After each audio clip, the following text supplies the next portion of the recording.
तो चलिए सबसे पहले देखिए हम लोगों ने क्या देखा था कि भगवान ने समता की बहुत ज्यादा महिमा बताई है ना। समता की गीता में वैसे जगह जगह महिमा कही गई है, और पिछला जो अध्याय था 5वां अध्याय उसमें भी समता की बहुत अधिक भगवान ने महिमा बताई। देखिए ये जो समता है, स्वामी जी कहते हैं समता ही भगवान का दूसरा स्वरूप है। समता अगर किसी में आ जाती है तो गीता ऐसे मनुष्य को सिद्ध घोषित कर देती है ना। तो समता बहुत जल्दी नहीं आती है, धीरे धीरे आती है।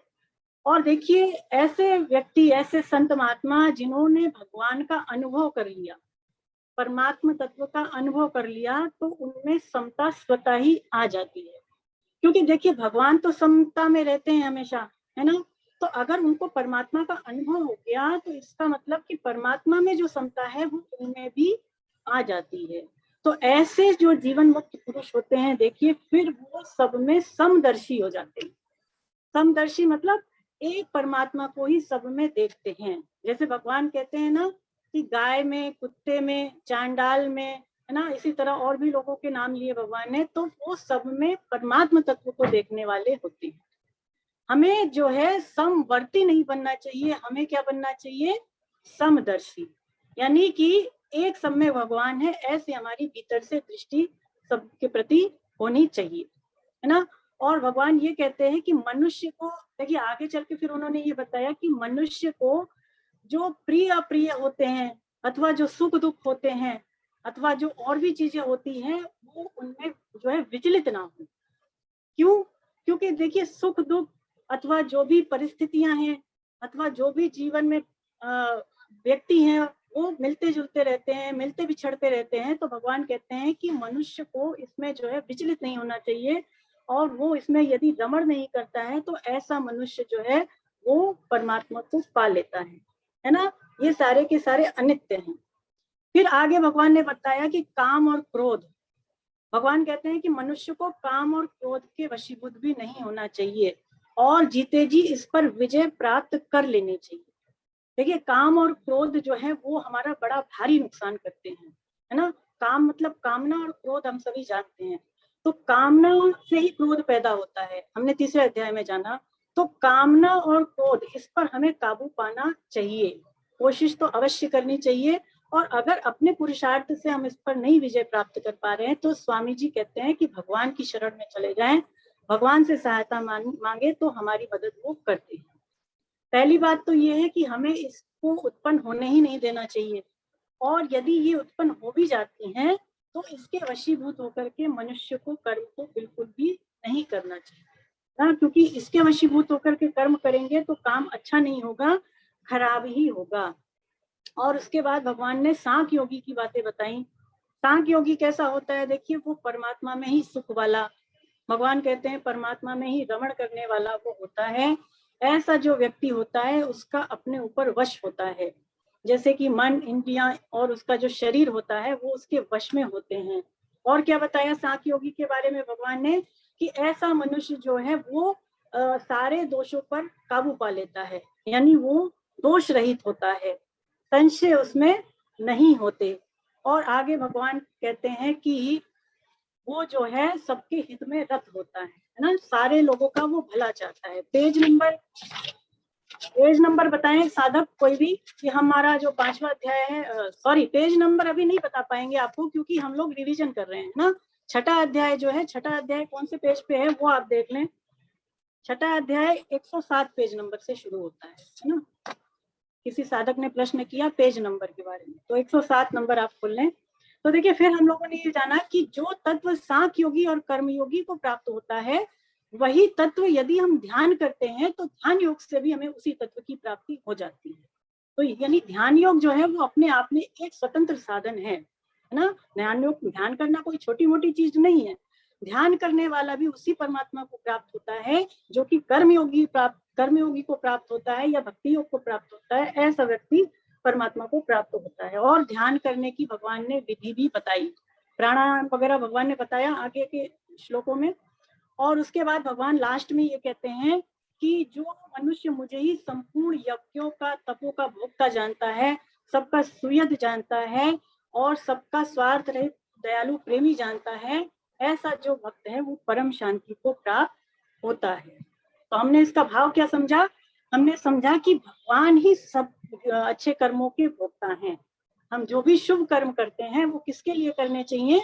केवल भगवान के लिए, क्योंकि भगवान ही उनको ग्रहण करते हैं। और देखिए स्वामी जी इसका भाव ये भी देते हैं कि सब कर्मों को भगवान के लिए इसलिए भी करें कि हमारी जो चीजों के प्रति अभी आसक्ति है, शरीर के प्रति जो पदार्थ के प्रति जो आसक्ति है, तो वो अगर हम भगवान के लिए कर्म करेंगे तो वो धीरे धीरे करके मिट जाएगी ना। और देखिए भगवान ही सबके सुहृद हैं, सबसे बिना किसी कारण के वो प्रेम करने वाले है ना, अहेतु की कृपा करने वाले हैं। तो भक्त जब ऐसा इन चीजों को जानता है, इन चीजों को पढ़ता है, समझता है, तो स्वाभाविक रूप से उसका भगवान के प्रति प्रेम जगता है। और ऐसा जो व्यक्ति है उसके अंदर फिर देखिए जितने भी विकार है, क्रोध, लोभ, मोह, मत्सर आदि चीजें वो नहीं रह जाती। जैसे जैसे भगवान की तरफ वो बढ़ेगा, भगवान की तरफ उसका प्रेम बढ़ेगा, तो ये सारे जो विकार हैं वो धीरे धीरे अपने आप खत्म होते चले जाते हैं। और भगवान कहते हैं कि जो चीजों को जान लेता है, मान लेता है, वो परम शांति को प्राप्त होता है। स्वामी जी समझाते हैं कि जो बातें भगवान कह रहे हैं लास्ट में, उसमें से यदि हम एक भी बात मान ले तो हमारा कल्याण हो जाए। और अगर हम तीनों ही बातें मान लें, यानी भगवान ही सबके हितैषी हैं, भगवान ही सब चीजों के भोक्ता हैं और सबसे प्रेम करने वाले हैं, तो फिर इसमें कहना ही क्या है ना। तो इसका मतलब हमें ऐसा मानना चाहिए कि हम सब में वही परमात्मा है, और ऐसा मान करके परमात्मा की ओर हमें चलने का दायित्व लेना चाहिए। हरे कृष्ण हरे कृष्ण। तो ये तो पिछले अध्याय के बारे में हम लोगों ने जाना। अब आज हम लोग जो अध्याय प्रारंभ करेंगे वो है छठा अध्याय, जिसका नाम है आत्म संयम योग। तो आत्म संयम योग, जैसे कि हमें नाम से ही पता चल रहा है कि इसमें भगवान हमें संयम के बारे में बताने वाले है ना। संयम मतलब कंट्रोल। तो हमारा अपने ऊपर संयम हो, हमारे जो मन, बुद्धि, इंद्रियां, जो शरीर भी हमारा है वो हमारा कैसे वश में हो जाए, ये हमें भगवान बताते हैं। क्योंकि देखिए हमें इंद्रिय संयम की हर एक योग में आवश्यकता पड़ेगी। अभी ये जो अध्याय है मेनली ध्यान योग के ऊपर है, लेकिन हम ये देखते हैं कि जो इंद्रिय संयम की बात आई है वो हर एक योग के लिए आवश्यक है, चाहे वो कर्म योग हो, चाहे वो ज्ञान योग हो, चाहे वो भक्ति योग हो। तो ये सब में आवश्यक है, और इसमें तो बड़ा ही आवश्यक है जो ध्यान योग है ना। तो मेनली ये जो अध्याय है वो ध्यान के ऊपर फोकस करता है, ध्यान योग के ऊपर करता है, लेकिन इसमें कर्म योग और ज्ञान योग की भी बातें आई हैं। तो देखिए एक जब हम ध्यान करते हैं, जब एक परमात्मा का चिंतन करते हैं, तो इससे भी क्या होता है कि परमात्मा का अनुभव हो जाता है ना। ध्यान योगी क्या सोचता है कि एक परमात्मा ही सब जगह परिपूर्ण है, और ऐसा परमात्मा में ही उसकी स्थिति होती है, हर समय वो परमात्मा में ही अनुभव करता है, और ऐसा करने से उसको विलक्षण आनंद होता है, जिसको कि अखंड आनंद भी कहते हैं, अनंत आनंद भी कहते हैं, वो उसको प्राप्त होता है ना। देखिए ये सारी बातें जो भगवान ने बताई हैं अब तक के अध्यायों में, जैसे कि योग करना, तप करना है ना, इसके अलावा संयम करना, सदाचार करना, ये आदि आदि जितनी भी चीजें हैं, वैसे तो ये कलयुग में बड़ी ही मुश्किल है। हम कलयुगी जीव जो है इन चीजों को बहुत आसानी से नहीं कर पाते, बहुत मुश्किल होता है हमारे लिए। लेकिन इसीलिए भागवतम में भगवान स्वयं कहते हैं कि यदि कोई केवल कीर्तन करे, कीर्तन नहीं संकीर्तन है ना, संकीर्तन वो होता है जो सब मिलके करें, और कीर्तन वो होता है जो हम अकेले करें है ना। तो अगर संकीर्तन करते हैं तो उससे क्या होता है, उससे भी हमारे पाप नष्ट होते हैं, और उससे भी हमें भगवान की प्राप्ति हो जाती है। तो संकीर्तन कौन सा करना चाहिए? बहुत सारे भगवान के नाम हैं, बहुत सारे भगवान के जो भजन है ना, उन सारे नामों का हम कर सकते हैं। लेकिन कलयुग में जैसे कि हरे कृष्ण महामंत्र है वो सबसे श्रेष्ठ है, तो उसी का ही हमें कीर्तन भी करना चाहिए। हरे कृष्ण कृष्ण कृष्ण हरे हरे, और हरे राम राम राम हरे हरे। तो कलयुग में इस महामंत्र का संकीर्तन करें, सामूहिक रूप से यदि कीर्तन करते हैं, तो इससे सबको बराबर का लाभ मिलता है, और सभी के सभी जो मनुष्य हैं वो उतने ही पुण्य के भागीदार होते हैं जितना कि एक व्यक्ति होता है, कराने वाला होता है ना। तो इसलिए हमें कीर्तन भी घर में अवश्य करना चाहिए, ऐसा वातावरण रखिए घर में कि थोड़ी देर के लिए संकीर्तन मिल बैठ के करें, तो बहुत अच्छी बात है, बहुत अच्छा ये भगवान के लिए साधन है पाने का। हरे कृष्णा। तो चलिए इस अध्याय में आगे बढ़ते हैं। पहला इसमें श्लोक लेते हैं। पहले देखिए दो जो श्लोक आएंगे इस अध्याय में वो कर्मयोग और ज्ञान योग के, यानी 7 योग, और बाद में जो श्लोक आते जाएंगे वो फिर ध्यान योग के श्लोक आते जाएंगे, है ना। तो पहले इन श्लोकों को पढ़ लें, पहला और दूसरा श्लोक साथ में पढ़ेंगे। कोई एक साधक मैं एनके गुप्ता यानी नरेंद्र सर को अनम्यूट करना चाहूंगी, वो ये 2 श्लोक पढ़ें।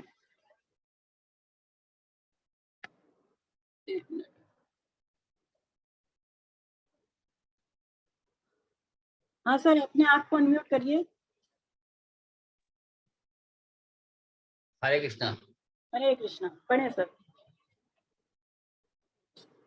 कर्म फल का आश्रय न लेकर जो कर्तव्य कर्म करता है वही सन्यासी तथा योगी है, और केवल अग्नि का त्याग करने वाला सन्यासी नहीं होता तथा केवल क्रियाओं का त्याग करने वाला योगी नहीं होता है। हे अर्जुन, लोग जिनको सन्यास ऐसा कहते हैं उसी को तुम योग समझो, क्योंकि संकल्पों का त्याग किए बिना मनुष्य कोई सा भी योगी नहीं हो सकता है। हरे कृष्णा, बहुत बढ़िया, आपने 2 श्लोक पढ़े सर, यहीं रुक जाएं। तो यहाँ पर देखिए, जो अब ये श्लोक आए हैं, इसमें भगवान ने योगारूढ़ पुरुष के बारे में बताया है ना। पहले तो कर्म के बारे में बताया, फिर योगारूढ़ पुरुष के बारे में उन्होंने बताया। पहली चीज भगवान कह रहे हैं पहले श्लोक में कि जो कर्म फल का आश्रय ना लेकर के कर्तव्य कर्म करता है। तो कर्म फल का आश्रय ना लेने का क्या अर्थ है, इसको पहले समझें। कि देखिए, कर्म फल का आश्रय ना लेना, एक तो यही है कि हम फल की इच्छा ना रखें, है ना। हमें फल की इच्छा किसी भी कर्म से नहीं रखनी चाहिए, इसका ये तो अर्थ है ही। लेकिन कर्म फल का आश्रय ना लेने का मतलब ये भी है कि मनुष्य को किसी भी चीज का आश्रय नहीं लेना चाहिए। किसी भी चीज का मतलब हर वो चीज जो उत्पन्न हो रही है और जो नष्ट हो रही है, यानी कोई भी व्यक्ति हुआ, वस्तु हुई, पदार्थ, वस्तु मतलब पदार्थ ही, और इसके अलावा परिस्थिति हुई, या जो कुछ भी A to Z जितनी भी चीजें जो उत्पन्न हो रही हैं और नष्ट हो रही हैं, हमें उसका आश्रय नहीं लेना चाहिए। कारण क्यों? क्योंकि देखिए, हम कैसे हैं, हमारा स्वरूप नित्य है ना। हम तो सदा रहने वाले हैं, हमेशा रहने वाले हैं। पर जिन चीजों का हम आश्रय ले रहे हैं, स्वामी जी समझाते हैं कि वो सारी की सारी चीजें नष्ट होने वाली, वो उत्पन्न हो रही हैं और फिर क्या हो जाएंगी, वो नष्ट हो जाएंगी। तो हमें इसलिए उनका आश्रय नहीं लेना चाहिए, है ना। और दूसरी बात यह है कि हमें किसी भी चीज का आश्रय इसलिए भी नहीं लेना चाहिए क्योंकि देखिए, आत्मा जो है वो सदैव निर्लिप्त है ना। और जो शरीर है वो नाशवान है। शरीर कैसा है? वो मरने वाला है। और हमारा ये जो शरीर है, देखिए, ये भी 3 तरह का है। 3 तरह का शरीर है हमारा। एक तो ये स्थूल शरीर जो हमें दिखाई दे रहा है, और इसके अंदर 2 शरीर और हैं जिनका नाम है सूक्ष्म शरीर और एक है कारण शरीर। तो स्थूल शरीर के द्वारा क्या होता है, क्रियाएं हो रही हैं, ये शरीर के द्वारा क्रिया कर रहे हैं, कर्म कर रहे हैं। और जो सूक्ष्म शरीर हुआ, उसके द्वारा हम चिंतन करते हैं, सोचते हैं। और इसके अलावा जो कारण शरीर है, उसके द्वारा हमारी समाधि लगती है ना। तो तीनों शरीर जो है इसी में। तो स्वामी जी कहते हैं कि तीनों प्रकार के शरीरों का भी मनुष्य को आश्रय नहीं लेना चाहिए, क्योंकि ये शरीर भी देखिए, ये भी नाशवान है ना। और अगर हम इन चीजों का आश्रय नहीं ले रहे हैं, तो इसका ये भी तात्पर्य है कि हमें इसको अपना नहीं मान करके इसको दूसरों की सेवा में ही लगा देना है।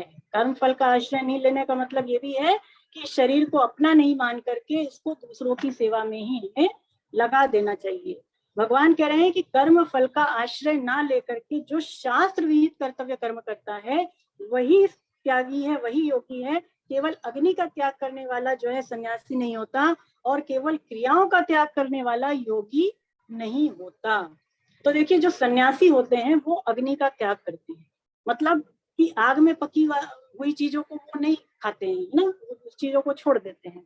और जो योगी होता है वो सारे कर्मों को करना छोड़ देता है। लेकिन केवल ऐसा ही करना पर्याप्त नहीं है। स्वामी जी समझाते हैं कि लोगों की ऐसी सोच होती है, ऐसी धारणा होती है कि यदि कोई व्यक्ति सारे काम धाम छोड़ करके वन को चला जाए तो वो जो है योगी हो गया, या फिर वो निष्क्रिय होकर के समाधि लगा के बैठ जाए तो वो जो है सन्यासी हो गया, है ना। ऐसा बिल्कुल भी नहीं है।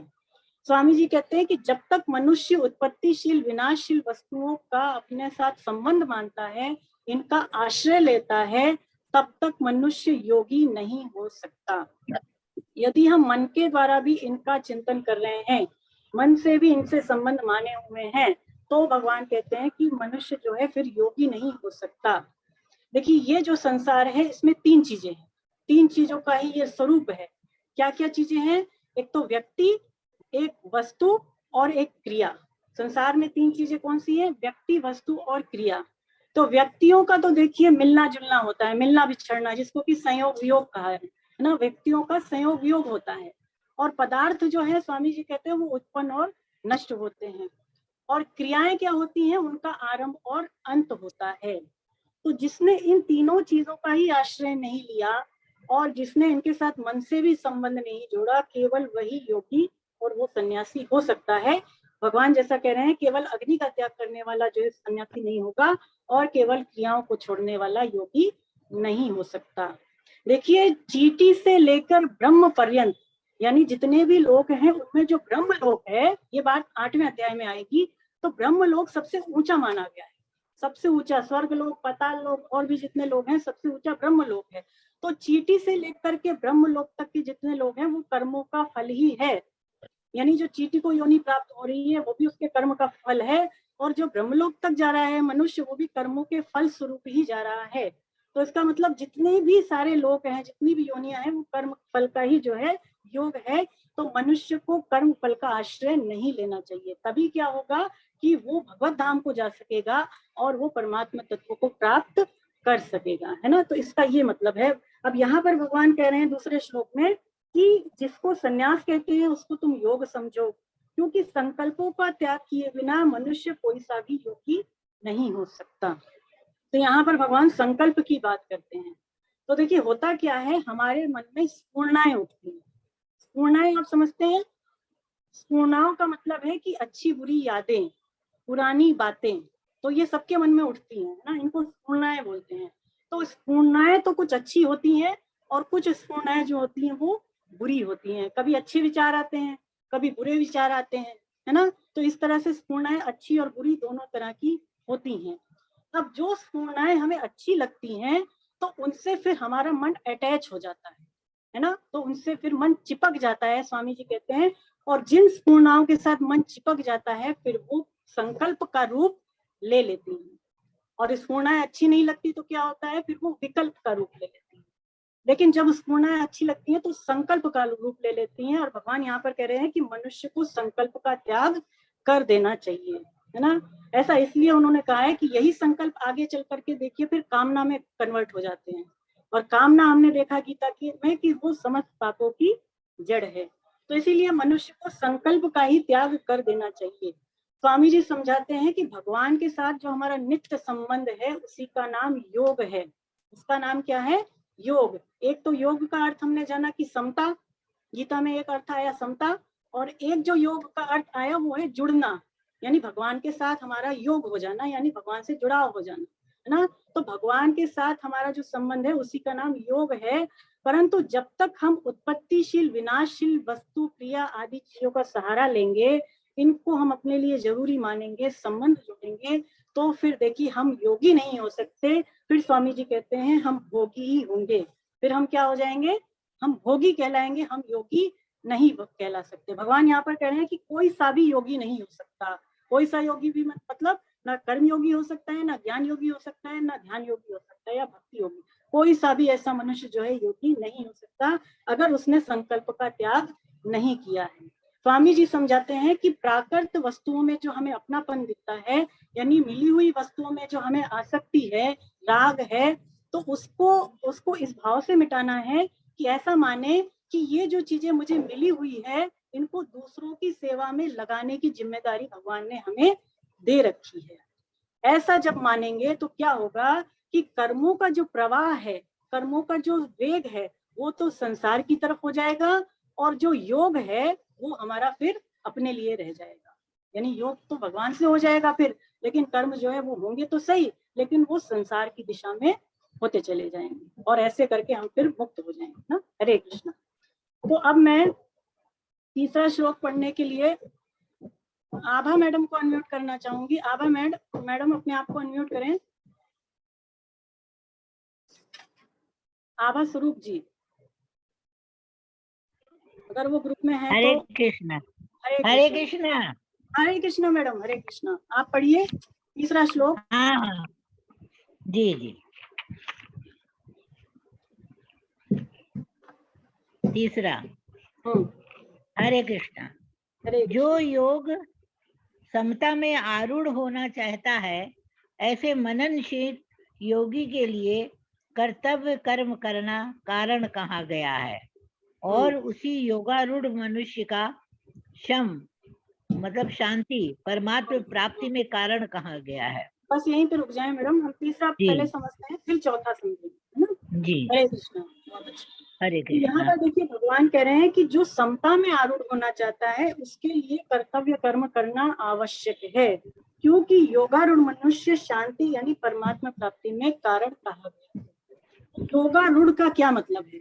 योगारूढ़ वैसे तो जो डिटेल में योगारूढ़ मनुष्य के बारे में भगवान बताएंगे वो 6ठे अध्याय में बताएंगे, और यहाँ पर योगारूढ़ मतलब हम समझ लेते हैं, योग मतलब समता और आरूढ़ मतलब स्थित होना, यानी समता में स्थित हो जाना ही जो है योगारूढ़ कहलाता है। तो योगारूढ़ तब होंगे, स्वामी जी कहते हैं कि जब हम कर्तव्य कर्म करेंगे। योगारूढ़ होने के लिए कर्तव्य कर्म करना बड़ा ही आवश्यक माना गया है। कारण ये है कि जब तक मनुष्य कर्म ही नहीं करेगा तो हमें पता कैसे चलेगा कि उसके अंदर समता आई या नहीं आई। जब कर्म करेंगे तभी तो भगवान को पता चलेगा कि भाई हमारे में समता आ रही है कि नहीं आ रही है। तो योगारूढ़ होने के लिए कर्तव्य कर्म करना बड़ा ही आवश्यक माना गया है। और अगर हम ये समझे कि जब हम कर्म कर रहे हैं तो कर्मों के करने के टाइम पे अथवा कर्मों की फल की प्राप्ति में अगर हमारे अंदर समता बनी रहती है तब तो हमें ये मानना चाहिए कि हमारा जो है योग सिद्ध हो रहा है और ये कर्म योग में कारण बन रहे हैं। लेकिन अगर उल्टा हुआ तो यदि मान लीजिए कर्म कर रहे हैं और कर्मों में समता ही नहीं रही, कर्मों के फलों में समता नहीं रही, हम विचलित हो गए, राग द्वेष हर्ष शोक जैसे विकार आ गए, तो फिर ये समझना चाहिए कि ये कर्म योग में कारण नहीं हुए और अभी हम योगारूढ़ नहीं हुए, ऐसा हमें मानना चाहिए। देखिए कर्मों को करने का हमारे अंदर राग रहता है ना, और इस राग को मिटाने के लिए जरूरी है कि हम विवेक के द्वारा कर्म करें। विवेकवती जो बुद्धि भगवान ने हमें दी है कि उसको यूज करके अगर कर्म करते हैं तो कर्मों में जो राग है वो मिटता है। और जो योगारूढ़ मनुष्य होगा, जो समता में स्थित हो गया मनुष्य, ऐसा मनुष्य स्वामी जी कहते हैं वो विवेक पूर्वक कर्म करता ही है। कारण कि देखिए कर्मों में जो राग है उसको मिटाने की शक्ति किसमें है? विवेक में है ना। कर्म में नहीं है आसक्ति मिटाने की शक्ति, किसमें है? वो विवेक में है।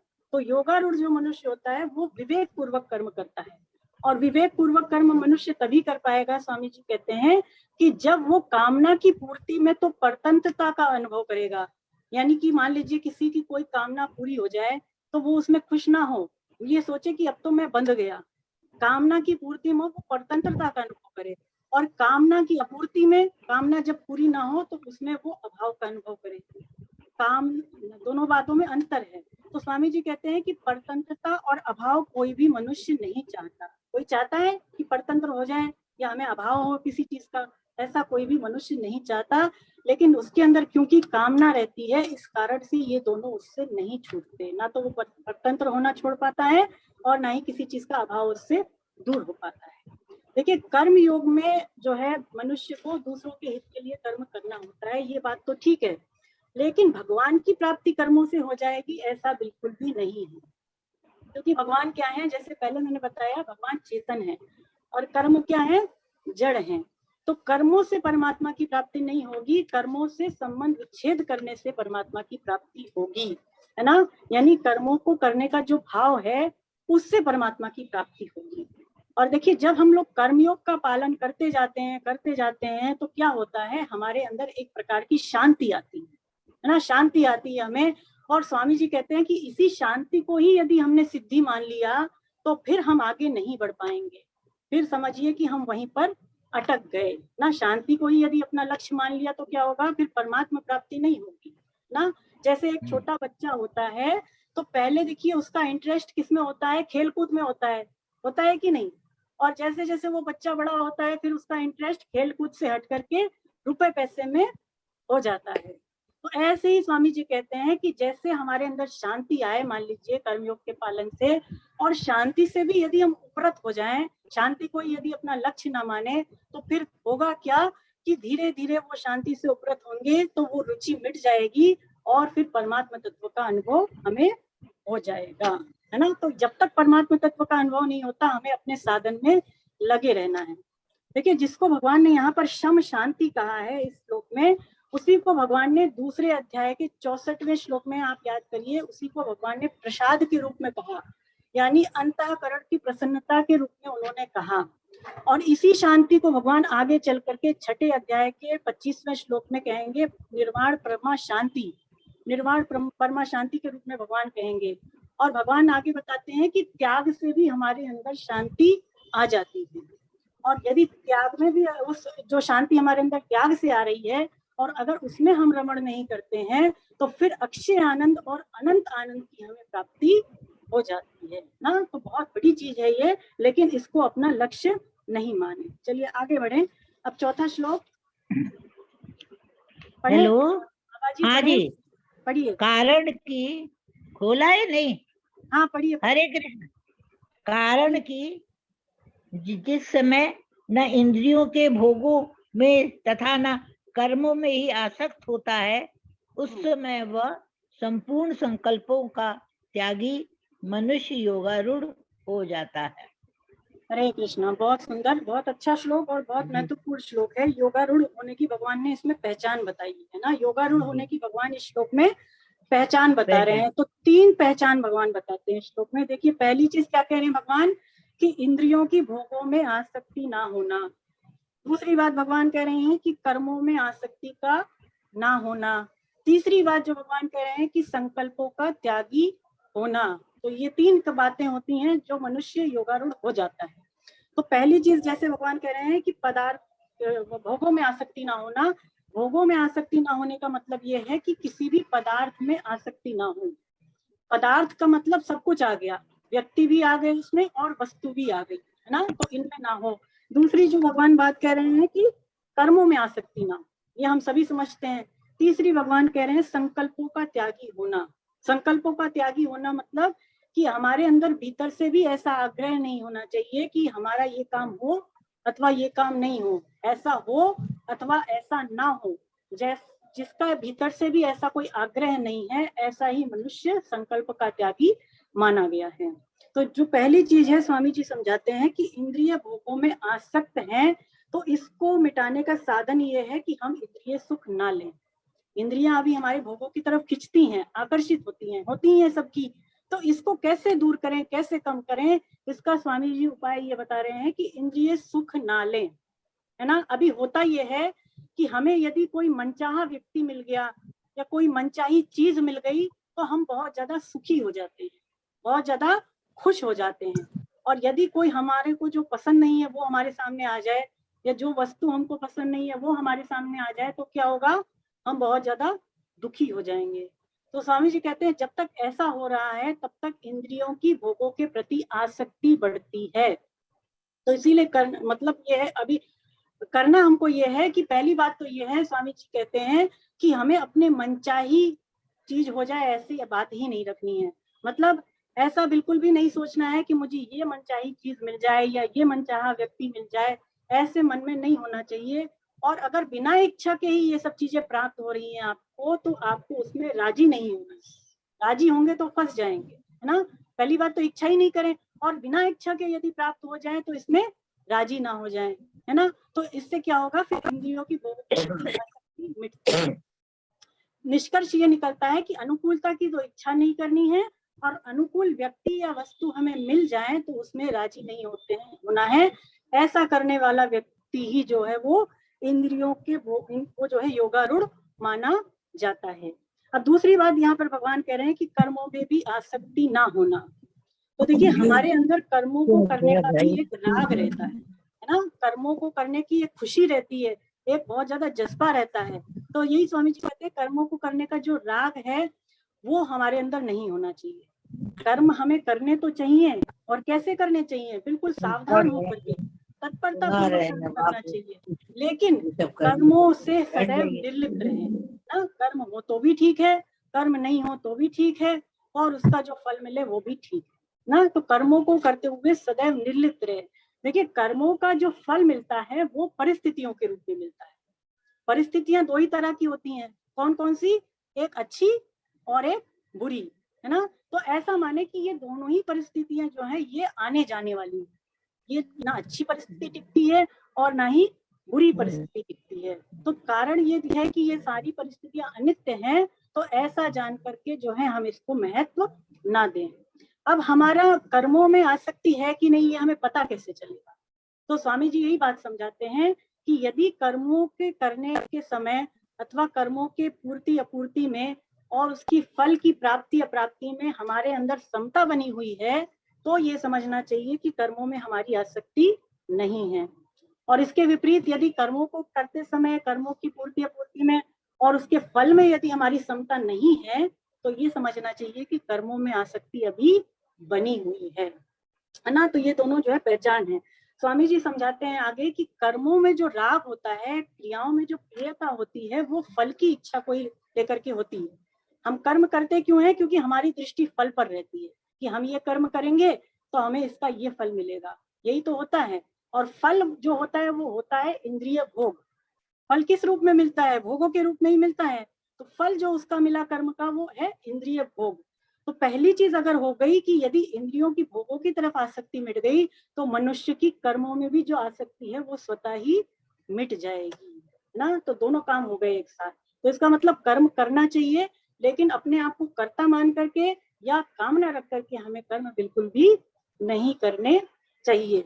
स्वामी जी कहते हैं, आगे समझाते हैं श्लोक के बारे में कि देखिए, जिन क्रियाओं से कोई फल भी नहीं मिलना होता, उन क्रियाओं को करने का भी हमारे अंदर एक राग होता है, यानी कर्मों को करने की एक स्वतंत्र आसक्ति होती है। मतलब ऐसे कर्म जिससे हमें पता है कि हमें कोई फल नहीं मिलने वाला। मैं उदाहरण देती हूँ आपको। जैसे एक छोटा बच्चा होता है, शिशु होता है, तो आप देखें कि वो सारा दिन हाथ पैर चलाता है ना। छोटा बच्चा पैर मारता है ना बहुत जोर जोर से, तो क्या उसको उस कर्म से कुछ मिल रहा है? उस बच्चे को कोई फल मिल रहा है? उसको कोई ऐसी इच्छा है कुछ पाने की? लेकिन फिर भी वो ऐसा करता है। तो इसका मतलब क्या हुआ कि जिन कर्मों को करने से हमें कोई फल भी नहीं मिल रहा, ऐसे कर्मों को करने का भी हमारे अंदर वेग रहता है। तो स्वामी जी कहते हैं इसीलिए ज्यादातर जो मनुष्य हैं वो दिन रात कर्म करने में ही लगे रहते हैं। रात और दिन आप देखिए संसार में क्या हो रहा है, कर्म हो रहा है ना। और मनुष्य कर्म कर रहा है, इस कारण से उसको भगवान के बारे में सोचने का, भगवत प्राप्ति करने का उसको समय ही नहीं है। स्वामी जी बड़े अच्छी बात लिखते हैं कि ऐसा नहीं है कि केवल कुछ ही मनुष्य अनावश्यक कर्मों में लगे हैं, बल्कि ज्यादातर मनुष्य जो है वो अनावश्यक कर्मों में ही लगे हुए हैं। ऐसे कर्म जो भगवान की प्राप्ति ना करा दें, अथवा ऐसे कर्म जो श्री कृष्ण की प्रसन्नता में कारण ना बने, उन कर्मों को करने से, बहुत ज्यादा करने से बताइए क्या लाभ है? कोई लाभ है? कोई लाभ नहीं है। संसारिक दृष्टि से तो बहुत अच्छा लाभ है, लेकिन आध्यात्मिक दृष्टि से कोई भी लाभ है नहीं। तो बहुत ज्यादा कर्म में लिप्त ना हो, बहुत ज्यादा कर्मों के प्रति राग ना रखें। यहाँ पर तीसरी बात भगवान कह रहे हैं कि संकल्पों का त्यागी होना। तो स्वामी जी समझाते हैं कि मनुष्य के मन में स्फूर्णाएं उठती हैं, और देखिए स्फूर्णाओं को यदि हमने संकल्प का रूप नहीं लेने दिया, तो क्या होगा कि स्फूर्णाएं आएंगी और अपने आप ही वो चली जाएंगी, है ना। अगर स्फूर्णाएं संकल्प का रूप नहीं लेती हैं तो वो स्वतः ही मिट जाती हैं। देखिए स्फूर्णाएं जो है वो हानिकारक नहीं है। स्वामी जी कहते हैं स्फूर्णाएं जो है ना तो वो हानि करती हैं और ना ही वो हमारा पतन करती हैं, दोनों ही नहीं करती हैं। लेकिन उनसे हमारा समय तो बर्बाद होता ही है ना। उससे हमारा समय नष्ट होता है ना आवश्यक। तो इस कारण से स्फूर्णाओं का भी त्याग कर देना चाहिए। और इस स्फूर्णाओं का त्याग यदि नहीं कर सकते हैं तो संकल्प का त्याग तो हर मनुष्य को कर ही देना चाहिए। तो ये इसका अर्थ है, इसका मतलब स्वामी जी ने भाव दिया है। चलिए अब आगे बढ़ते हैं। 5वां श्लोक। अब आप आभा जी रुक जाइए और मैं मंजू शंकर मैडम को रिक्वेस्ट करूंगी वो अपने आप को अनम्यूट करें और 5वां श्लोक पढ़ें। मंजू मैडम।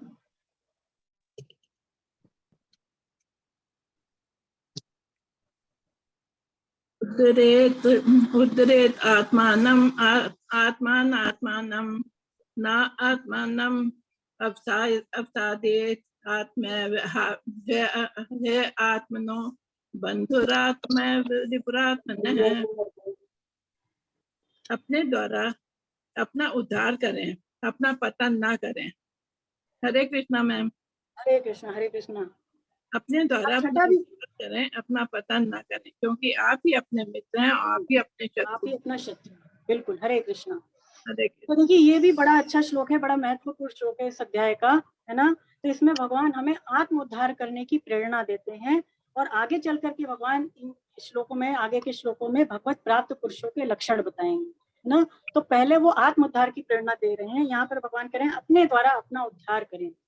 इसका स्वामी जी अर्थ समझाते हैं कि देखिए हमारे पास जितनी भी चीजें हैं, जितनी भी चीजें मतलब शरीर हुआ, मन हुआ, बुद्धि हुआ, इसके अलावा कोई भी वस्तु हुई, जो कुछ भी चीजें हैं वो सारी चीजें प्रकृति में है। वो किसमें है? वो प्रकृति में है। तो स्वामी जी कहते हैं कि यदि हम अपने आप को ऊंचा उठाने में, ऊंचा उठाने का मतलब अपना उद्धार चाहने में, यदि हम प्रकृति में स्थित इन चीजों का सहारा लेंगे मान लीजिए, तो फिर हमारा उद्धार कैसे होगा? नहीं हो सकता, है ना। क्योंकि हम जड़ चीजों के साथ यदि संबंध मानेंगे तो फिर चेतन का उद्धार कैसे होगा? जड़ता का त्याग कैसे होगा? इसीलिए इन चीजों का मनुष्य को सहारा नहीं लेना चाहिए। स्वामी जी समझाते हैं कि हमारा जो उद्धार है वो भगवान की प्राप्ति में है, श्री कृष्ण की प्राप्ति में है। और कृष्ण की प्राप्ति जड़ चीजों से नहीं होती है, जड़ चीजों के त्याग से होगी। असत से सत की प्राप्ति नहीं होगी, असत के त्याग से ही सत की प्राप्ति हो सकती है ना। तो अपने लिए, अपने उद्धार के लिए यदि हम नाशवान चीजों का सहारा ले रहे हैं तो हमें परमात्मा प्राप्ति नहीं होगी। स्वयं के द्वारा स्वयं का उद्धार करें मतलब अपने लिए इन चीजों को आवश्यक नहीं माने। स्वामी जी समझाते हैं, आगे एक शंका उठाते हैं कि ऐसा भगवान कह रहे हैं कि मनुष्य को अपना उद्धार खुद ही करना चाहिए, लेकिन हमने तो सुना है कि जो संत महात्मा होते हैं, जो भगवान होते हैं या जो गुरु होते हैं, उनसे भी तो हमारा उद्धार हो जाता है। तो भगवान ऐसा क्यों कह रहे हैं कि भाई स्वयं अपना उद्धार करो? तो इसी का समाधान स्वामी जी देते हैं कि जितने भी संत हुए या भगवान स्वयं हुए या ऋषि मुनि हुए, गुरु हुए, वो हमारा देखिए उद्धार तभी करेंगे जब हमारी उनके प्रति श्रद्धा होगी, है ना। श्रद्धा भी बहुत ऊंची चीज है, पहले ही हम पढ़ चुके हैं। तो श्रद्धा होगी तभी वो लोग हमारा उद्धार करेंगे।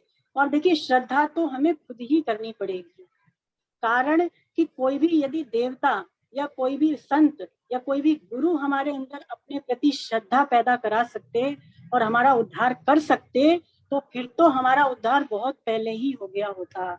कारण ये है कि अब तक भगवान के बहुत सारे अवतार हो लिए, हो गए भगवान के बहुत सारे अवतार, बहुत सारे संत महात्मा भी इस धरती पर आ चुके, है ना। लेकिन हमारा उद्धार तो अभी तक हुआ नहीं। लेकिन जिन्होंने उनके ऊपर श्रद्धा करी, उनको उनके साथ संबंध जोड़ा, प्रेम किया, उसका उद्धार तो हो चुका, है ना। तो इसका मतलब तभी उद्धार होगा जब हमारी इनके प्रति उच्च कोटि की श्रद्धा होगी। आगे भगवान कह रहे हैं कि मनुष्य अपना पतन भी स्वयं ही करता है। मनुष्य अपना पतन स्वयं कैसे करता है? कि देखिए जब हम शरीर संसार के साथ संबंध जोड़ लेते हैं तो फिर हम बंध जाते हैं, और बंधन से फिर क्या होता है कि परमात्मा प्राप्ति नहीं होती, जन्म मृत्यु रूपी आवागमन में हम पड़ जाते हैं, है ना। तो शरीर ने अथवा संसार ने हमको नहीं पकड़ा है, हमने ही संसार को पकड़ा हुआ है। स्वामी जी कहते हैं कि जैसे मनुष्य में जब जवानी आती है तो उसका जो बालकपना है वो स्वतः ही छूट जाता है, छूट जाता है। अगर कोई अपने आप को जवान नहीं भी माने मान लीजिए, तो क्या वो जवान नहीं होगा? वो तो जवान हो गया, चाहे वो माने चाहे वो ना माने। तो इसी तरह से संसार भी हमसे छूट ही रहा है, चाहे हम इस बात को माने और चाहे हम इस बात को नहीं माने। स्वामी जी कहते हैं कि हम सारे जो मनुष्य हैं वो नया संबंध तोड़ने और जोड़ने में स्वतंत्र हैं, हम सभी स्वतंत्र हैं। तो यदि हम नया संबंध नहीं जोड़ेंगे तो फिर हमारा उद्धार तो स्वतः ही हो जाएगा, है ना। बहुत ज्यादा भी वैसे देखिए संसार में संबंध बनाने की जरूरत नहीं है, जितने भगवान ने संबंध बना दिए, जितने जोड़ दिए, हम उसी को अच्छे से निभा ले उतना ही पर्याप्त है। और ज्यादा संबंध बनाएंगे तो बहुत ज्यादा फिर आसक्ति और घनिष्ठता बढ़ती जाएगी, है ना। तो इसीलिए ज्यादा संबंध बनाने से कोई लाभ नहीं है। फिर देखिए आगे स्वामी जी बताते हैं कि अपना उद्धार और अपना पतन मनुष्य स्वयं ही करता है, कोई दूसरा इसमें कारण नहीं है। क्यों? क्योंकि देखिए हम सबको भगवान ने ये मनुष्य शरीर दे दिया, हम सबको दे दिया, और इसके अलावा कल्याण की पूरी पूरी सामग्री दे दी। हम सभी जानते हैं क्या क्या सामग्री हमें दी है भगवान ने, है ना। तो फिर हमारा उद्धार करने के लिए हमें किसी और की आवश्यकता भी नहीं है, और हमारा पतन भी कोई दूसरा नहीं करता। आप एक बात गौर करें कि श्लोक में 2 बार आप करके भगवान ने बोला है। भगवान क्या बोले हैं? आप ही अपना मित्र है और आप ही अपना शत्रु है। 2 बार भगवान ने आप लगाया। तो ऐसा इसलिए लगाया कि मनुष्य खुद ही अपना शत्रु है और खुद ही अपना मित्र है, कोई दूसरा है नहीं। देखिए हर एक मनुष्य को भगवान ने एक विवेक शक्ति दी, सोचने समझने की शक्ति दी है। तो स्वामी जी कहते हैं उस विवेक का प्रयोग करके मनुष्य किसी भी मार्ग से, चाहे कर्म योग, चाहे ज्ञान योग, चाहे भक्ति योग, किसी भी मार्ग से वो अपना उद्धार कर सकता है। मनुष्य को चाहिए कि वो अपने आप को ही गुरु माने। क्यों माने? कि उसको भगवान ने विवेक दिया है। पहला गुरु उसका कौन है? उसका विवेक है। तो उसको ही गुरु माने और स्वयं को ही उपदेश दे। क्योंकि देखिए स्वामी जी कहते हैं कि जब सब कुछ परमात्मा ही है तो फिर गुरु कौन बने, है ना? क्योंकि इसी भाव में सारी गीता है कि कृष्णम वंदे जगत गुरु। तो जब सब कुछ परमात्मा ही है, वासुदेव सर्वमिति, तो फिर गुरु कौन बने, ऐसा स्वामी जी प्रश्न उठाते हैं। चलिए आगे बढ़ते हैं। अब अगला श्लोक पढ़े मंजू जी, 6ठा श्लोक। हरे कृष्णा में। हरे कृष्ण। बंधुरात्म आत्मनस्तस्य आत्मनस्तस्य ये नात्म में विमात्मनाजितः अनात्म मनस्तु शत्रुत्वे वर्तेत आत्मैव शत्रुवत्। उसके लिए आप ही अपने बंधु हैं, और जिसने अपने आप को नहीं जीता है, ऐसे अनात्मा का आत्मा ही शत्रु की तरह बर्ताव करता है। हरे कृष्ण। हरे कृष्ण। बहुत अच्छा। तो देखिए भगवान यहाँ पर आगे कह रहे हैं कि जिसने अपने आप को जीत लिया है वह आप ही अपना बंधु है, यानी मित्र है, और जिसने अपने आप को नहीं जीता है ऐसे अनात्मा अपने साथ शत्रुता का व्यवहार कर रहा है। तो अपने आप में से अपने आप को जीतना क्या है, इसको पहले समझें। तो स्वामी जी समझाते हैं कि देखिए संसार में यदि हम किसी भी चीज की सहायता ले रहे हैं, तो हमने सबने जाना कि क्या क्या चीजें हैं।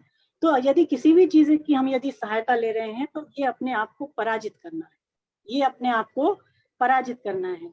उदाहरण के लिए मान लीजिए कोई किसी को यदि अस्त्र शस्त्र से पराजित करता है, यानी वेपन से कोई किसी को पराजित करता है, तो वो ये बात स्वीकार करता है कि मैं स्वयं को असमर्थ मानता हूँ दूसरे को हराने में।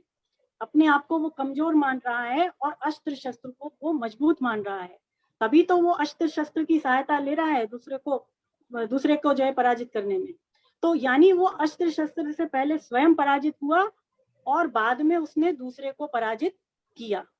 इसी तरह से स्वामी जी कहते हैं यदि मान लीजिए कोई बुद्धि से किसी को पराजित कर रहा है तो पहले वो बुद्धि से खुद पराजित होता है और बाद में वो दूसरे को पराजित करता है। उसी तरह से मान लीजिए शास्त्र के द्वारा कोई किसी को पराजित कर रहा है तो पहले वो शास्त्र से स्वयं पराजित हो रहा है और बाद में फिर वो दूसरे को पराजित कर रहा है। तो मतलब किसी भी चीज की यदि हम सहायता ले रहे हैं तो ये बात स्वीकार कर रहे हैं कि हम उससे पराजित हो रहे हैं। तो स्वामी जी कहते हैं लेकिन जिसने अपने आप के लिए किसी भी चीज की आवश्यकता नहीं मानी, शरीर मन बुद्धि इंद्रिय आदि पदार्थों की आवश्यकता नहीं मानी, ऐसा जो व्यक्ति है वो फिर अपने आप पर विजय प्राप्त करता है और वो आप ही अपना बंधु है, वो आप ही अपना बंधु है। हमें कैसे पता चलेगा कि हमने अपने आप पर विजय प्राप्त कर ली, कैसे पता चलेगा? तो स्वामी जी कहते हैं कि फिर हमारे अंदर समता स्वतः ही आ जाएगी।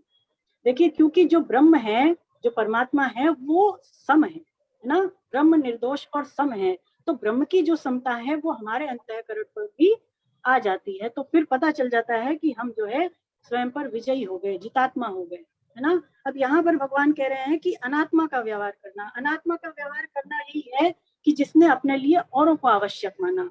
औरों का मतलब हम सबने समझ लिया। तो यदि औरों की आवश्यकता समझते हैं तो हम अपने साथ अनात्मा का व्यवहार कर रहे हैं।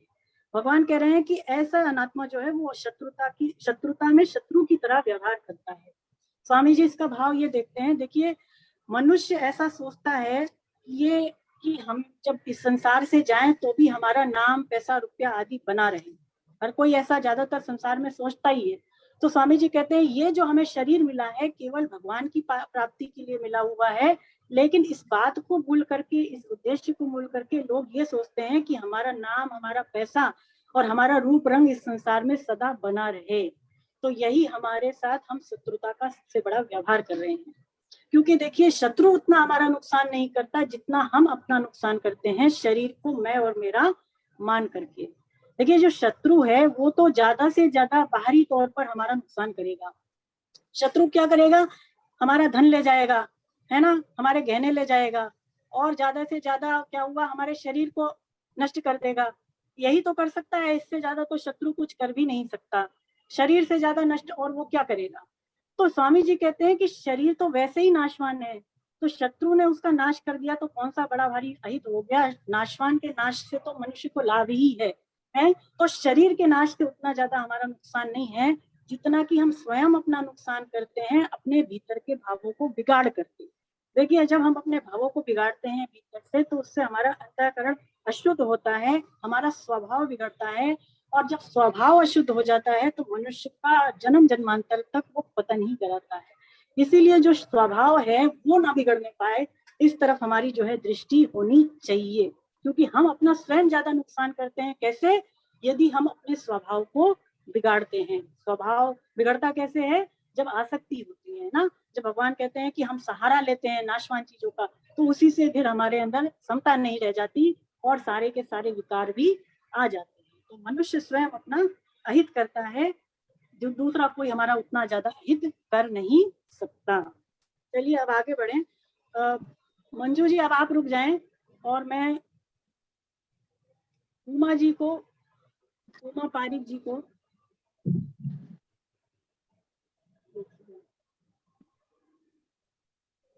हाँ मैडम आपने अभी पढ़ा थोड़ी है इस वाले सेशन जी में? नहीं पढ़ा मैं। हाँ आप पढ़िए, नहीं पढ़ा। पढ़िए, 7वां पढ़िए आप। छठा श्लोक, जिसने अपने आप पर विजय कर ली है। छठा हो गया ना? हो गया। छठा का एक्सप्लेनेशन तो मैंने आपको दे दिया है। ये 7वां है। 7वां पढ़ना मैम। हाँ 7वां पढ़िए। जी मैम। पढ़ रही थी, जो आप पढ़ रही थी वही है 7वां, जिसने आप पर मैं विजय। पढ़ रही हूँ 7वां। हाँ वही है, आप पढ़े 7वां ही पढ़ रहे थे आप शायद। ठीक है मैम। जिसने अपने आप पर विजय कर ली, उस शीत उष्ण सुख दुख तथा मान अपमान में निर्विकार मनुष्य को परमात्मा नित्य प्राप्त है, जिसका अंतःकरण ज्ञान विज्ञान से तृप्त है, जो कूट की तरह निर्विकार है, जितेंद्रिय है। आगे पढ़ूं मैं? हाँ आपने 8वां भी पढ़ दिया है, पढ़ लीजिए, कोई बात नहीं, आप दोनों ही पढ़ दीजिए। और मिट्टी के ढेले पत्थर तथा स्वर्ण में समबुद्धि वाला है, ऐसा योगी युक्त योगारूढ़ कहा जाता है। अब यही रुकना है, या आपने 8वां तक पढ़ा है ना? कोई बात नहीं, अब 9वीं बाद में पढ़ेंगे। चलिए पहले 7वां समझते हैं। तो भगवान यहाँ पर कह रहे हैं कि जिसने अपने आप पर विजय प्राप्त कर ली, और ऐसा जो मनुष्य है जो अनुकूलता प्रतिकूलता सुख दुख मान अपमान में निर्विकार है, उसको परमात्मा नित्य प्राप्त है। तो पहली चीज समझें कि अपने आप पर विजय प्राप्त करना, अपने आप पर विजय प्राप्त करना है ना। तो यही बात आती है इस वाले श्लोक में भी कि जिसने अपने लिए दूसरी चीजों की सहायता नहीं माना और जिसने मन से भी इनके साथ संबंध नहीं जोड़ा, तो ऐसा मनुष्य अपने आप पर विजय प्राप्त करता है। अभी अभी जो बातें हमने की कि शरीर मन बुद्धि इंद्रिय आदि चीजों का जो सहारा नहीं लेता है और मन के साथ भी जो इनसे संबंध नहीं जोड़े रखता है, तो फिर ऐसा मनुष्य जितात्मा यानी अपने आप पर विजय प्राप्त करने वाला कहलाता है। अब यहाँ भगवान और भी बातें कह रहे हैं, या भगवान कह रहे हैं कि शीत और उष्ण में जो निर्विकार रहता है, शीत और उष्ण का मतलब यहाँ पर अनुकूलता और प्रतिकूलता। अनुकूलता मतलब अच्छी परिस्थिति और प्रतिकूलता मतलब बुरी परिस्थिति। तो स्वामी जी कहते हैं कि इंद्रियों के अनुकूल या प्रतिकूल, हमारी जो इंद्रियां हैं इसके अनुकूल या प्रतिकूल व्यक्ति वस्तु क्रिया पदार्थ आदि की प्राप्ति में यदि हमारे अंदर की शांति भंग नहीं होती, यदि हमारे ऊपर इसके वजह से अंदर कोई असर नहीं पड़ता है, तो ये मानना चाहिए कि फिर हम शीत और उष्ण में निर्विकार हो गए, है ना। यानी हमारी इंद्रियों को जो भी चीजें मिले अथवा नहीं मिले भोगने के लिए, उसकी वजह से यदि भीतर हमारे शांति बनी हुई है, भीतर कोई असर नहीं पड़ रहा है, तो ये मानना चाहिए कि हम इसमें निर्विकार हो गए। यहाँ पर भगवान आगे कह रहे हैं सुख दुख में भी निर्विकार। सुख दुख देखिए 2 तरह का होता है, स्वामी जी समझाते हैं। एक सुख तो वो होता है कि हमारे पास बहुत ज्यादा धन हो जाए, बहुत अच्छे व्यक्ति के साथ हमारा मिलन हो, या हमको बहुत ज्यादा नाम हो जाए, हमारे बड़ाई करे कोई, है ना, पुत्र हो जाए स्त्री हो जाए, तो इन चीजों की बहुलता को सुख कहा है, और जो है इनका अभाव एक तो दुख कहलाता है। ये चीजें अगर हैं तो सुख, और ये चीजें नहीं है तो हम इसको दुख मानते हैं। लेकिन एक सुख वो होता है, स्वामी जी बताते हैं, कि यदि बाहरी वस्तुओं के अभाव में, बाह्य पदार्थों के अभाव में, जिसको ये नहीं पता कि उसको रहने के लिए घर मिलेगा या नहीं, या पहनने के लिए वस्त्र मिलेंगे या नहीं, अथवा भोजन भी कहाँ से मिलेगा, इन चीजों के अभाव में भी जिसके भीतर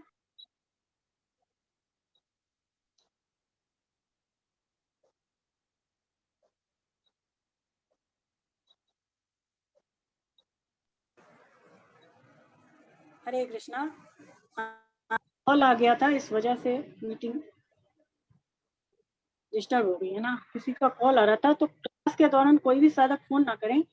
हाँ, तो मैं ये समझा रही थी कि सुख दुख जो है दो तरह का होता है। एक तो ये जो अभी मैंने बताया, और एक सुख वो होता है कि जिसके पास कुछ भी नहीं है लेकिन फिर भी भीतर से जो प्रसन्न है, जो हर हाल में खुश है, वो वास्तव में सुखी कहलाता है ना। जिसको पता नहीं कि कल क्या होगा, लेकिन फिर भी उसके अंदर की जो शांति है, प्रसन्नता है, वो नष्ट नहीं हो रही, ये वास्तव में सुखी है। और असली दुखी कौन है? कि जिसके पास सारी की सारी सुख सुविधा वाली पदार्थ मौजूद हैं, व्यक्ति मौजूद हैं, लेकिन वो ये सोचता है कि कहीं ये मेरे से छूट ना जाए, अथवा ये मेरे पास रहेंगे कि नहीं, अथवा ये नष्ट ना हो जाए, ये बढ़े कैसे। तो ऐसा जिसके मन में हमेशा चिंता बनी रहती है, दुख बना रहता है, वही वास्तव में असली दुख है ना। तो सुख दुख जो है, जो इनमें निर्विकार रहता है, भगवान कह रहे हैं कि उसको भगवान नित्य प्राप्त है। फिर भगवान यहाँ पर कह रहे हैं मान अपमान में निर्विकार रहना। तो मान अपमान में निर्विकार कैसे रहें? स्वामी जी समझाते हैं कि जब जीवन में हमारे मान भरी परिस्थिति आए, यानी कोई हमारा सम्मान करे, तो हमें ऐसा नहीं समझना चाहिए कि ये हमारी अच्छाई का फल है, यानी हम बहुत ज्यादा अच्छे हैं, ऐसा हमें नहीं मानना चाहिए। ये मानना चाहिए कि ये सामने वाले की सज्जनता है, कि जो हमें मान दे रहा है, ये उसका बड़प्पन है कि वो हमें मान दे रहा है। और यदि अपमान वाली परिस्थिति आए जीवन में, तो ये समझे कि ये मेरे ही कर्मों का फल है, और सामने वाले को तो भगवान ने निमित्त बनाया है मुझे शुद्ध करने में। वास्तव में जो मेरा अपमान कर रहा है वो तो दया का पात्र है ना, क्योंकि वो मेरे पापों को अपने ऊपर ले रहा है। तो ऐसा जब मानेंगे तो क्या होगा कि मान अपमान वाली परिस्थिति में भी हम क्या हो जाएंगे? निर्विकार हो जाएंगे ना। तो भगवान कह रहे हैं ऐसा जो मनुष्य निर्विकार हो जाता है सारी परिस्थितियों में, फिर उसको परमात्मा नित्य प्राप्त है, ऐसा हमें समझना चाहिए। स्वामी जी समझाते हैं कि भीतर का जब तक विलक्षण आनंद हमें नहीं मिलता, तब तक भगवान जो जो बातें यहाँ पर कह रहे हैं उसमें वो निर्विकार रह ही नहीं सकता। भीतर जब तक उसके परमात्मा तत्व का आनंद, विलक्षण आनंद नहीं उसको महसूस होगा, तब तक जैसा भगवान कह रहे हैं कि अनुकूलता प्रतिकूलता, सुख दुख, मान अपमान में निर्विकार रहना, ये हो ही नहीं सकता ना। इसका मतलब ये है कि परमात्मा तत्व का जिनको अनुभव हो जाता है, उनमें ये चीजें स्वतः ही आ जाती हैं। चलिए अब आगे बढ़ते हैं। देखिए यहाँ पर, हाँ पढ़िए आप। जी मैम। उमा जी आप पढ़े। उदासीन, जी पढ़ू। हाँ 8वां श्लोक पढ़े अब।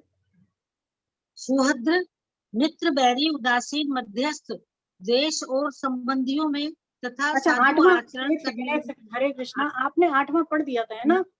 हाँ 8वां आपने हाँ पढ़ दिया नवा था। 8वां समझ लेते हैं पहले। 8वां तो हमने समझा ही नहीं अभी, जी। हमने 7वां अच्छा ही मैम। समझा अभी, है ना। तो भगवान 8वें जी में कह रहे हैं कि जो ज्ञान विज्ञान से तृप्त है, जो निर्विकार है और जो जितेंद्रिय है, मिट्टी के ढेले पत्थर स्वर्ण में समबुद्धि रहने वाला है, ऐसा मनुष्य योगारूढ़ कहा जाता है। तो स्वामी जी समझाते हैं कि यहाँ पर ज्ञान और विज्ञान की बात भगवान कर रहे हैं। तो ज्ञान विज्ञान है क्या? ज्ञान विज्ञान योग एक अध्याय भी है गीता में, है ना, जो 7वां अध्याय है वो ज्ञान विज्ञान। लेकिन इसको शॉर्ट में समझे, ज्ञान है क्या? स्वामी जी कहते हैं कि कर्म करने की जानकारी को ही हमें ज्ञान समझना चाहिए, और कर्मों की सिद्धि असिद्धि में यदि समता बनी रहती है तो उसी को विज्ञान समझना चाहिए। ज्ञान का मतलब क्या? कि ऐसा माने कि जितने भी कर्म हैं वो सारे के सारे आरंभ और अंत वाले हैं, है ना। कर्म क्या होते हैं? उनका आरंभ होता है और उनका अंत होता है, और उनका जो फल मिलता है वो भी अनित्य मिलता है, यानी कि वो नाशवान मिलता है। तो वास्तव में किसी भी कर्म के द्वारा मुझे कुछ भी नहीं मिल सकता, क्योंकि वो साथ रहने वाला ही नहीं है हमेशा। तो ऐसा समझे कि किसी भी कर्म के द्वारा मुझे वास्तव में कुछ भी नहीं प्राप्त हो सकता। कर्म क्या है, वो जड़ है, और हम क्या है, चेतन है। तो जड़ के द्वारा चेतन की तृप्ति भी नहीं हो सकती है ना, असत के द्वारा सत की तृप्ति या प्राप्ति नहीं हो सकती। तो ऐसा समझना, ऐसा जान लेना भी ज्ञान कहलाता है। विज्ञान क्या है, विज्ञान का मतलब कि कर्मों का जो फल मिलता है, तो कर्मों की फल की प्राप्ति अप्राप्ति में यदि हमारे अंदर समता बनी रहती है, या कर्मों में भी हमारी समता बनी रहती है, कर्म हो अथवा ना हो, कर्मों की पूर्ति अपूर्ति और फल की प्राप्ति अप्राप्ति में यदि हमारे अंदर समता बनी रहती है, तो इसी को फिर विज्ञान कहा है ना, ज्ञान और विज्ञान से तृप्त। भगवान यहाँ पर कह रहे हैं कूट की तरह निर्विकार। तो कूट क्या होता है, तो कूट देखिए एक लौह पिंड होता है, और उस पर सोना चांदी जैसे जो धातु होते हैं वो गढ़े जाते हैं, वो उस पर बनाए जाते हैं, पर वो जो कूट होता है वो उसमें निर्विकार रहता है, यानी उसके ऊपर कोई असर पड़ता नहीं है, चाहे उस पर कैसे ही प्रहार करो वो वैसा का वैसा रहता है। तो कूट की तरह जो निर्विकार है। तो यहाँ पर भगवान कह रहे हैं कि जो मिट्टी के डेले स्वर्ण और कूट में निर्विकार है, ऐसे मनुष्य जो है योगारूढ़ कहा जाता है। तो देखिए जो संत महात्मा लोग होते हैं वो इसी तरह से होते हैं, यानी कि वो हर चीज में समता उनकी जो है वो बनी रहती है, उनको सारी चीजों का ज्ञान तो होता है। यानी जो महात्मा लोग हैं, ऐसा नहीं है कि उनको ये पता नहीं है कि मिट्टी का ढेला और पत्थर क्या है, ऐसा उनको ज्ञान होता है, लेकिन इनकी प्राप्ति और अप्राप्ति में उनके अंदर समता बनी रहती है। ऐसा नहीं करते वो लोग कि वो मिट्टी के ढेले को तो तिजोरी में रख देंगे और सोने को उठा करके वो बाहर फेंक देंगे। ऐसा करेगा क्या संत महात्मा? ऐसा नहीं करते हैं। ज्ञान तो उनको पूरा पूरा होता है, लेकिन ये चीजें मिले अथवा मेरे से छूट जाएं, इसमें उनकी जो समता है भीतर की वो नष्ट नहीं होती, वो बनी रहती है। तो इसी को भगवान कह रहे हैं कि वो निर्विकार, यानी ऐसा मनुष्य फिर योगारूढ़ हो जाता है ना। और आगे देखिए स्वामी जी समझाते हैं कि योगारूढ़ जो मनुष्य होता है वो स्वयं पर जो है वो वश रखता है, यानी उसको पता है कि परमात्मा ही सब जगह परिपूर्ण है, तो ऐसा जान करके वो परमात्मा में ही नित्य स्थित रहता है। और वो ये जानता है कि जो मेरा चेतन स्वरूप है वो वास्तव में सम ही है, मेरा चेतन स्वरूप कैसा है, वो समता में ही स्थित है। ऐसा जान करके जितनी भी बाह्य पदार्थ हैं, जितने भी बाहरी चीजें हैं, वो उसमें समता बनाए रखता है ना। तो ऐसा उसकी वो जो है पहचान मानी। चलिए अब आगे बढ़ते हैं। अब नवा श्लोक पढ़िए। नहीं आप रुक जाएं अभी, नहीं उमा जी अब आप रुके, अभी मैं और किसी साधक को एक बार देख लेती हूँ। राधा देवी कांत जी, राधा देवी मैडम, आप अपने आप को अनम्यूट करें।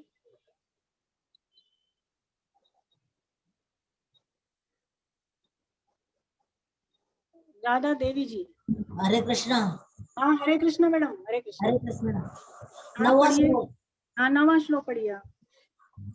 सुहृद मित्र वैरी उदासीन मध्यस्थ द्वेष संबंधियों में तथा साधु आचरण करने वालों में और पाप आचरण करने वालों समबुद्धि वाला मनुष्य श्रेष्ठ है। हरे कृष्णा। बिल्कुल, हरे कृष्णा हरे कृष्णा। तो यहाँ पर देखिए भगवान कई लोगों का नाम लेते हैं ना, और भगवान कहते हैं कि इनमें जो समता रखता है वैसा जो मनुष्य है वो श्रेष्ठ है। तो देखिए पिछला जो श्लोक था वो श्लोक कर्म योग का था, है ना, जो 8वां जो श्लोक गया अभी वो कर्म योग का था। अब यहाँ पर ये जो श्लोक आया है, देखिए ये जो है इसमें भगवान ने पदार्थों के प्रति समता, व्यक्तियों के प्रति समता की बात कही। पिछला जो श्लोक था उसमें भगवान ने पदार्थों के प्रति समता की बात कही, और इस वाले श्लोक में भगवान अब व्यक्तियों के प्रति समता की बात करते हैं। तो स्वामी जी समझाते हैं कि पदार्थों के प्रति देखिए समता रखना बड़ा आसान है।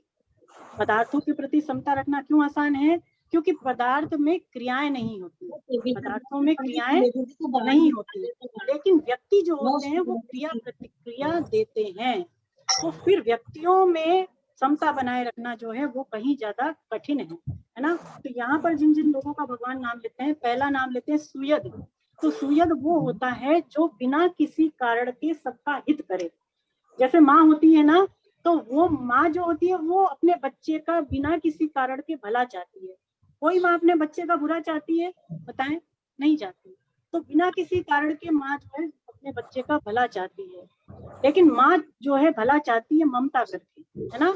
और सुयद जो होता है वो सबका भला तो चाहता है लेकिन ममता पूर्वक नहीं, यानी जिससे उसका ममता का संबंध नहीं भी है, उसका भी वो जो है भला ही चाहता है। फिर भगवान कह रहे हैं मित्र, मित्र वो होता है, स्वामी जी कहते हैं कि जो उपकार के बदले उपकार करे, वो मित्र है। और इसके अलावा वैरी, वैरी वो होता है जो बिना किसी कारण के सबका बुरा करे, सबका अहित करे, सबके अहित करने के बारे में सोचे, वो वैरी होता है। यानी उपकार के बदले जो अपकार करे वो वैरी होता है। भगवान कह रहे हैं कि उदासीन, उदासीन का मतलब वो कि जब दो लोग आपस में झगड़ा करें, विवाद करें, तो वो उनमें कुछ भी ना बोले, वो उनमें तटस्थ रहे, बिल्कुल चुप रहे, तो वो होता है उदासीन, है ना। और मित्र, सॉरी, मध्यस्थ, मध्यस्थ कौन, कि जब दो लोग विवाद करें तो वो ये सोचे कि कैसे तैसे इनका विवाद खत्म हो जाए, कैसे तैसे इनका झगड़ा मिट जाए, कैसे तैसे दोनों का हित हो जाए, भला हो जाए, ऐसे सोचने वाला मध्यस्थ। और द्वेष्य, द्वेष्य वो होता है कि जो किसी कारण से या स्वार्थ लग करके किसी का बुरा चाहे, यानी किसी का वो अहित तो करता है लेकिन उसके पीछे कोई ना कोई रीजन होता है, तो उसको बोलते हैं द्वेष्य।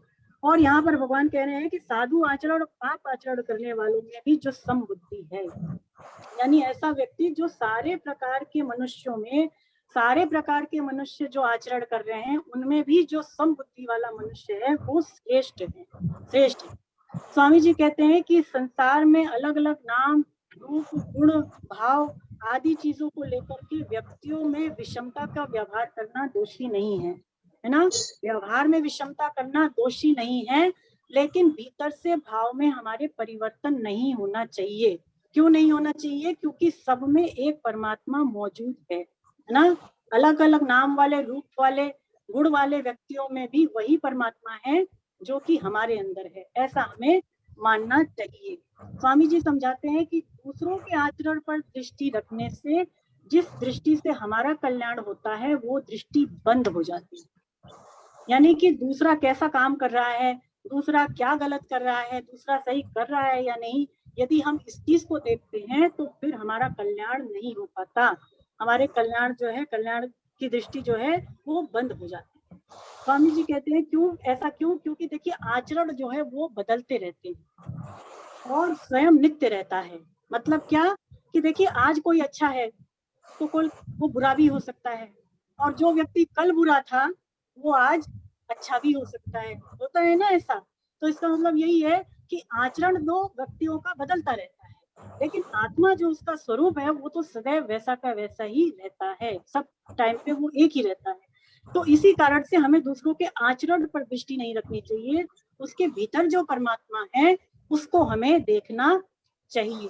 और स्वामी जी कहते हैं कि जो सदा दूसरों के बुरे आचरण पर ही दृष्टि रखता है, ऐसे मनुष्य का तो पतन ही हो जाता है। यानी कि दूसरों के जो बुरे आचरण, जो सब में बुराई देखे, है ना, कि इसमें ऐसी कमी, इसमें वैसी कमी, ये ऐसा वो वैसा, ऐसा जो व्यक्ति सोचता है, दूसरे का गलत ही गलत देखता है, उसका तो पतन ही हो जाता है। तो ऐसा हमें नहीं करना चाहिए। देखिए दो चीजें हैं, एक देखना और एक दिखना। तो देखने में दोष है, दिखने में दोष नहीं है। तो हम कोई बुरी से बुरी व्यक्ति यदि हमें दिख जाए तो दोषी नहीं माने जाएंगे हमें, लेकिन बुरी से बुरी व्यक्ति हम चला करके देख रहे हैं, देखना चाह रहे हैं, तो फिर इसमें दोष है ना, दोनों में फर्क है। एक दृष्टांत देते हैं स्वामी जी कि मान लीजिए हमारे पास दो मूर्तियां हैं, एक मूर्ति तो भगवान विष्णु की है और एक मूर्ति जो है वो कुत्ते की है। तो कुत्ते और भगवान विष्णु की दोनों की मूर्तियां सोने की हैं और दोनों ही तौल में बराबर है। अब दोनों ही वजन में जब बराबर है तो दोनों की जो कॉस्ट होगी, जो मूल्य होगा, वो भी क्या होगा, वो भी बराबर ही होगा, क्योंकि दोनों सोने की हैं, दोनों ही अपने वेट की हैं, तो उनका जो कीमत है वो भी बराबर ही होगी। अगर हम बाहर से देखें तो भगवान विष्णु में और जो कुत्ते हैं उसमें बहुत ज्यादा फर्क है। भगवान विष्णु तो सर्वश्रेष्ठ हैं, पूजनीय माने गए हैं, लेकिन जो कुत्ता होता है, स्वामी जी कहते हैं वो अस्पर्शीय है, वो अपूजनीय है, अपूज्य है, है ना। तो कुत्ते में और विष्णु जी में बहुत बड़ा डिफरेंस है। लेकिन अगर तत्व से हम देखते हैं, यदि सोने के ऊपर दृष्टि रखते हैं तो दोनों में कोई भी अंतर है नहीं, दोनों फिर बराबर ही माने जाएंगे। तो इसी तरह से जो भगवान के भक्त होते हैं, जो संत महात्मा होते हैं, वो अलग अलग नाम वाले, रूप वाले व्यक्तियों को देखते तो है। देखिए कोई संसार में बड़ा है, कोई छोटा है, कोई धनी है, कोई निर्धन है ना, कोई काला है, कोई गोरा है, कोई लंबा है, कोई पतला है। तो इस तरह से अलग अलग नाम वाले, रूप वाले, गुण वाले व्यक्ति संसार में हैं। हमें सबके साथ व्यवहार तो यथा योगी ही करना है, लेकिन उनके अंदर जो एक सत तत्व है, संत महात्मा केवल उसी पर दृष्टि रखते हैं, और ऐसा रखने वाला मनुष्य भगवान कह रहे हैं कि वो श्रेष्ठ माना गया है ना। सब में जो परमात्मा को देखता है, ऐसा जो मनुष्य है वो श्रेष्ठ है, क्योंकि सबके भीतर वही परमात्मा मौजूद है। चलिए अब हम एक श्लोक और लेंगे, है ना, 5:30 तक ही रखते हैं कक्षा को, क्योंकि अपना कुछ कार्य शेष रह गया है। अपने एक टास्क था पिछले क्लास में साधकों को दिया गया था, एक निश्चय वाली बुद्धि, उसके ऊपर चर्चा होगी। तो इसके लिए अब हम एक ही श्लोक लेंगे। अब 10वां श्लोक पढ़ूं मैडम? जी आप पढ़ें, और कोई साधक शायद रह गए हैं ना जो पढ़ना चाह रहे थे, तो एक बार मैं चेक कर लूं।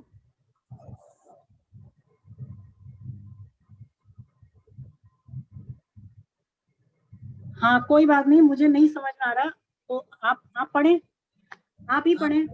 हरे कृष्णा। हरे कृष्णा। हरे कृष्णा। हरे कृष्णा। हरे कृष्णा। भोग बुद्धि से संग्रह न करने वाला, इच्छा रहित और अंतःकरण तथा शरीर को वश में रखने वाला योगी अकेला एकांत में स्थित होकर मन को निरंतर परमात्मा में लगाए। बहुत बढ़िया, हरे कृष्णा। तो देखिए अब यहाँ ये जो श्लोक है वो ध्यान योग का है। तो अब यहाँ से भगवान ध्यान योग का प्रकरण शुरू करते हैं। अब आगे जो श्लोक आएंगे तो उसमें भगवान देखिए ध्यान योग की ही बातें बताते चले जाएंगे, है ना। तो इसमें जो शुरुआत है वो भगवान यहीं से कर देते हैं। भगवान बताते हैं कि ध्यान योग के लिए सबसे जरूरी बातें क्या है। तो ध्यान योग के लिए जैसा भगवान कह रहे हैं, पहली चीज भोग बुद्धि से संग्रह ना करना, यानी अपरिग्रह, यानी बहुत ज्यादा चीजों को इकट्ठी करने की हमारे अंदर प्रवृत्ति नहीं होनी चाहिए। जरूरत की जो चीजें हैं हमें वही रखनी चाहिए। ये बात ध्यान योगी के लिए तो है ही, लेकिन हम सबके लिए भी ये बात जो है लागू होती है। तो ध्यान योगी के लिए जरूरी है कि भोग बुद्धि से संग्रह ना करे, क्योंकि अगर वो भोग बुद्धि से संग्रह करेगा तो जब वो ध्यान करेगा, स्वामी जी कहते हैं, तो फिर उसका परमात्मा में मन लगेगा नहीं, और मन उसका इन्हीं भोगों की तरफ फिर खिंचता रहेगा। तो इसीलिए जरूरी है कि वो कुछ भी संग्रह भोग बुद्धि से ना करे। दूसरी चीज भगवान कह रहे हैं कि इच्छा रहित। तो देखिए बाहर से तो उसके लिए जरूरी है कि वो संग्रह ना करे, पदार्थों का बहुत ज्यादा ध्यान योगी संग्रह ना करे, ये उसके लिए बाहर से जरूरी है। लेकिन भीतर से उन चीजों के प्रति जो कामना है, जो आशा है ना, जो आसक्ति है, वो उसका त्याग करे। क्योंकि अगर इसके प्रति भीतर आसक्ति होगी, कामना जैसी चीजें होंगी, तो भी ये भगवान की प्राप्ति में महान बाधक हैं, तो भी उसका ध्यान नहीं लग पाएगा। यानी वो ध्यान तो कर रहा है, लेकिन ऐसे सोच रहा है मन ही मन कि ये चीजें मुझे मिल जाए, ये काश ये चीजें मेरे पास होती, तो ऐसे उसके अंदर इच्छा भी नहीं होनी चाहिए। फिर भगवान कह रहे हैं कि अंतःकरण, शरीर आदि चीजों को वश में रखना, मन को, बुद्धि को और शरीर को वश में रखना। तो ऐसा इसलिए जरूरी है क्योंकि अगर हम इन चीजों को वश में रखेंगे तो स्वामी जी कहते हैं कि हमारे अंदर फिर नया राग उत्पन्न नहीं होगा, पुराना राग मिटेगा और नया राग जो है नहीं पैदा होगा। क्योंकि देखिए राग जो आसक्ति होती है वही बंधनकारी है, कोई भी पदार्थ बंधनकारी नहीं है, कोई भी वस्तु बंधनकारी नहीं है, और कोई भी व्यक्ति बंधनकारी नहीं है। बंधनकारी क्या है? राग है, यानी आसक्ति है। तो स्वामी जी कहते हैं कि राग प्रवृत्ति रहने से क्या होगा कि शरीर की तो सुख आराम में, आलस्य में, और इसके अलावा इंद्रियों की भोगों में, और मन की फिर विषयों की तरफ, विषय चिंतन की तरफ प्रवृत्ति हो जाती है। इसीलिए मनुष्य को अपने आप पर कंट्रोल रखना आवश्यक है, उसको अपने ऊपर संयम रखना ध्यान के लिए बड़ा आवश्यक है। भगवान यहाँ पर कह रहे हैं कि योगी, योगी का मतलब वही है, इसका अर्थ कि जिसका ध्येय केवल भगवान को पाने का है। योगी मतलब कि जिसका उद्देश्य ध्यान करने का संसारी चीजों को पाने का नहीं है, या फिर सिद्धियां प्राप्त करने का भी जिसका उद्देश्य नहीं है, जिसका उद्देश्य ध्यान करने का केवल और केवल कृष्ण प्राप्ति का अथवा परमात्मा प्राप्ति का है, उसी को योगी यहाँ पर कहा है भगवान ने। एकांत में रह करके ध्यान करे। देखिए ध्यान योगी के लिए जरूरी है कि वो ध्यान अकेला ही करे, क्योंकि क्या होगा जब दो लोग मिलकर के ध्यान करेंगे तो आपस में बातचीत होने लग जाएगी। थोड़ी देर तक तो मान लीजिए नहीं होगी, लेकिन आगे चल करके बातचीत होने लग जाएगी। और यदि एक ध्यान करने वाला हमारे को ध्यान में सहायता कर रहा है, वो सहायक है, तो फिर ध्यान करते समय बार बार उसी का हमें चिंतन होगा। उसी के प्रति राग रहने से ध्यान करते समय उसी का चिंतन होगा। इसीलिए ध्यान जब भी करें तो एकांत में करें, अकेले बैठ करके ही ध्यान करना श्रेष्ठ माना गया है ना। आगे भगवान ध्यान के बारे में और भी चीजें बताएंगे कि कैसा आसन होना चाहिए, कैसे हमारी स्थिति होनी चाहिए, है ना। तो वो आदि आदि बातें अब आगे के श्लोकों में आएंगी। 11वें से 32वें श्लोक में भगवान ध्यान योग की बातें करेंगे, वो हम आगे के क्लासेस में लेंगे। आज के लिए केवल इतना ही रखते हैं। तो यदि किसी साधक के मन में कोई प्रश्न हो अब तक जो हमने पढ़ा 6ठे अध्याय में, तो वो पूछ लें। कोई भी साधक हैंड रेज कर दें या फिर वो चैट बॉक्स में बता दें, है ना। किसी के कोई प्रश्न हो तो पूछें।